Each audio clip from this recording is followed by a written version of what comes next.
Amakampani manini yose aho ava akagera aba akeneye gukorera ahantu heza hameze neza mu nyubako z'agatangaza nk'uko Facebook babigenje.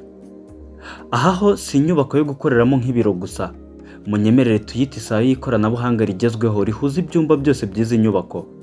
Ariko nanone tugikomeza, reka nkwibutse ko Facebook yahinduye izina ikitwa Meta nk'ikigo kinini gifitemo n'indi mishinga myinshi. Umuyobozi akaba na nyiri Facebook cyangwa se Meta, Mark Zuckerberg, aherutse gutangaza ko bagiye kwagura ibiro by'icyicaro cy'iyi kampani, bituma abantu benshi bibaza uko izaba imeze, cyane ko n'ubusanzwe yari ifite inyubako z'agatangaza zihambaye cyane zigize icyicaro cy'iyi kampani.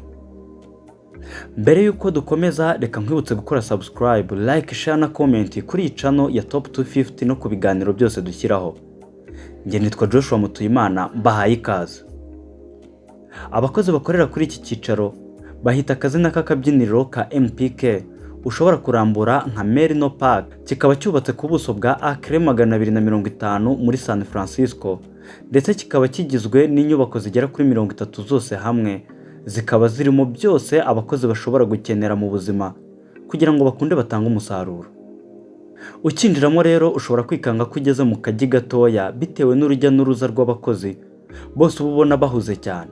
Ariko nanone wibutse kuri ku cyicaro cya kampani imwe mu zikomeye ku isi zifite ama application akoreshwa hafi na buri wese ku isi, wahita wiha igisubizo cy'impamvu y'urujya n'uruza rw'abakozi baba banyuranamo.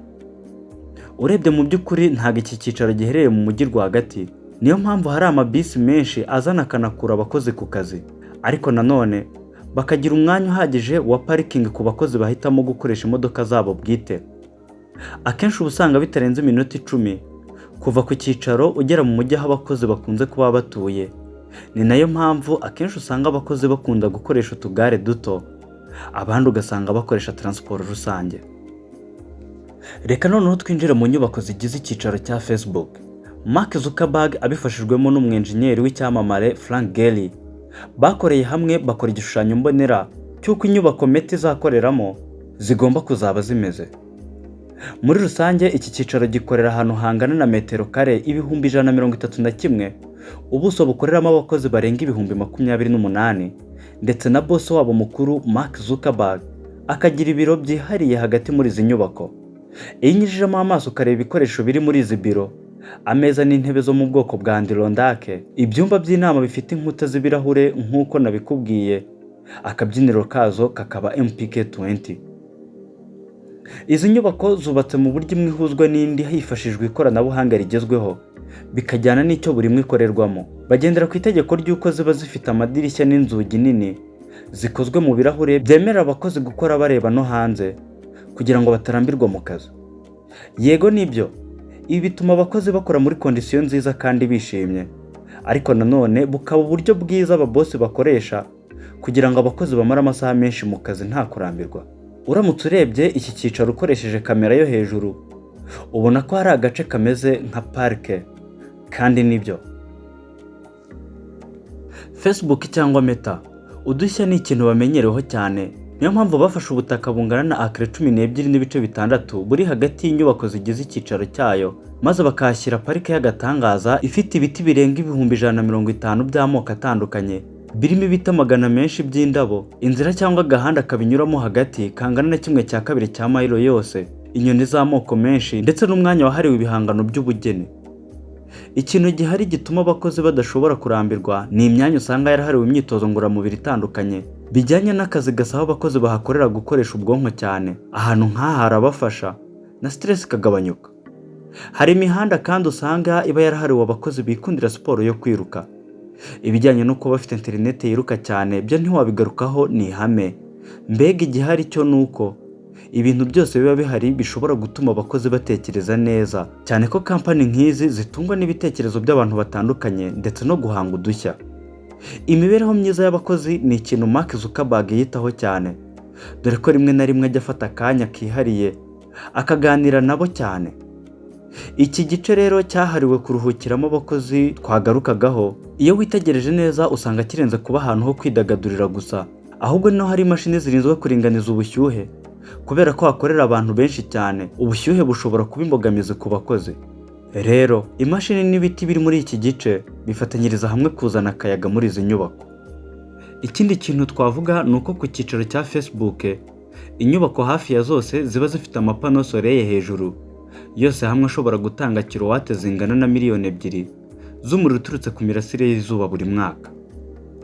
Reka tugire ikindi kintu rero utaruzi tugarukaho ku cyicaro cya Facebook cyangwa se Meta, icyo bita Meta's Community of Employees. Abakozi barenga 12,000 bakorera mu gice cyitwa One Hackaway, bakaba bagabanyijwe mu madepartema atandukanye. Hari abakorera mu gisata cya communication, itumanaho, engineering na virtual reality. Iyi departema ya virtual reality ni imwe mu zikora cyane ahangaha, cyane cyane nk'igihe ubuyobozi bwa Meta busohoye umushinga mushya, abakorera muri iki gice nibo basabwa kuwushyira mu bikorwa. Ntago turi buze kwinjira mu mikorere y'abakozi muri rusange, ariko igihe hari kizwi nuko babayeho ubuzima butangaje cyane. Abakozi muri departema zose bakora mu buryo bwa Hazard manner, uburyo bwemerera abakozi nko kuba bahindura aho bakorera bagakorera aho bashatse, atari ukuvuga ngo bategetswe gukorera ahantu hamwe beretswe gusa. Ibi rero bituma biyumvanamo cyane. Abakorera muri departema zitandukanye bakamenyana, bakamenya ibyo abandi bakora, ariho hava guhanga udushya n'ibindi.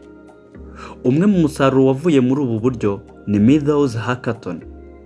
Bivugwa ko uburyo bushya dukunze kubonamo amakuru kuri Facebook byagiye bituruka ku kuba abakozi bemererwa gukora ku mishinga itandukanye n'ibyo basanzwe bakoramo. Ibi byose rero bikorerwa muri iki gice cyitwa Hacker Square. MPK Hacker Square ni igitekerezo cyagutse cyane ubuyobozi bwa Meta bwatekereje, akaba ariho imishinga myinshi y'udushya ivukira muri Facebook. Aha rero uhasanga ikindi kintu bita out of the box workspace. Iyi rero ni imwe mu ngingo ishobora gutuma Facebook ari iya mbere mu bijyanye no gutanga ubwisanzure ku bakozi, aho bemerewe guhinduranya aho bakorera uko babishatse, bakahasetinga mu buryo bashatse, ndetse bakamenya ko nta n'umwe wahejwe, cyane ko hakorera amoko atandukanye, aho usanga hari n'imashini zo gukiniraho imikino yose. Ibintu rero byo gushyiraho amahame akakaye n'amategeko ngenderwaho no kwigengesera ku bakozi usanga biba mu yandi makampani, muri Facebook ntago wabihasanga. Ibi rero wenda ushobora gusanga ari nayo mpamvu abakozi bayo batanga umusaruro hejuru cyane, kubera ko ahantu batafata nko ku kazi gusa, aho usanga banafata nko mu rugo. Ikindi kintu gitangaje kuri izi headquarters za Facebook ni uko n'ahantu henshi usanga hari inyamaswa zizwi nk'imbwebwe, ari nayo mpamvu sticker ya mbere yakoreshejwe kuri Facebook Messenger yari iy'imbwebwe. Imbwebwe ntiwazikura mu bigize Meta kuko ku cyicaro cyayo ari nyinshi cyane pe. Twagaruka ku nzu ndangamurage dusanga kuri Meta. Iyi ni inzu irimo ibishushanyo biri classe cyane, biruhura mu mutwe abakozi bayisuye, ikaba iyoborwa n'umunyabugeni ukomeye cyane witwa Tina Vaz. Iyi nzu rero yagiye ikora ibishushanyo by'ubugeni bitandukanye bigera kuri 15 byashyizwe ahantu hatandukanye muri MPK 20. Ntago ari ibishushanyo bisanzwe umuhanzi yikorera uko yishakiye, ahubwo bagerageza gushushanya ibijyanye n'ibikorerwa hano, nko kuba bashushanya ibice bigize computer n'ibindi. Abakozi batanejejwe n'ibyo kandi hari ibindi bita Great Workspace Park. Muri iyi porogaramu rero urasanga abakozi bose bakorera hano ibintu by'ibanze byose umuntu ashobora gukenera mu buzima bwa buri munsi ari ubuntu, ibyo bita freebies. Ibyo twavuga ahangaha rero ni uko serivisi zose z'ubuvuzi abakozi ba Meta cyangwa se Facebook bazibonera ubuntu.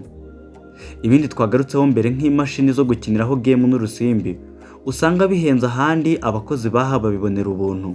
Ibikoresho bya electronique nk'amacables, adapters, ama-ekuteri n'amabateri byose babihinduranya uko bashatse nta kiguzi. Ikindi kandi ahangaha muri Meta bafite kampani ishinzwe kumesera abakozi bose bakorera Facebook. Reka noneho tujye ku kijyanye n'imirire. Muri izi nyubako zose ziri hano ku cyicaro, abakozi bazikoreramo bahabwa ndetse bagategurirwa amafunguro ku buntu. Nk'uko nabikubwiye, hakorera abantu b'amoko atandukanye guturuka ku migabane yose. Mu gutegura amafunguro rero haba hari indyo z'amoko yose, zaba izo muri Aziya, Afurika, i Burayi no muri Amerika nyirizina, zose ziba zateguwe. Ibyo byose kandi ni nako bimeze ku kijyanye n'ibinyobwa ndetse n'amasnacks agiye atandukanye, ibyo kurya n'ibyo kunywa bitandukanye, ndetse aho abakozi babifatira haba hari muzika ijyanye n'igaburo ryateguwe ahantu runaka. Ni ibintu byinshi rero wamenye ku cyicaro cya Facebook cyangwa se Meta, gusa iby'ibanze twakubwira ni ibi ngibi. Ahantu ni hanini ku buryo bitagufata amasaha ari munsi y'abiri kugira ngo hose ube umaze kuhatembera. Reka tumenye icyo ubitekerezaho maze ujye hasi muri comment, wibuke no gukora subscribe kuri iyi channel ya Top 250 kugira ngo ibindi biganiro byose tuzashyiraho uzabibone bikoroheye. Njye nitwa Joshua Mutuyimana. Ciao ciao.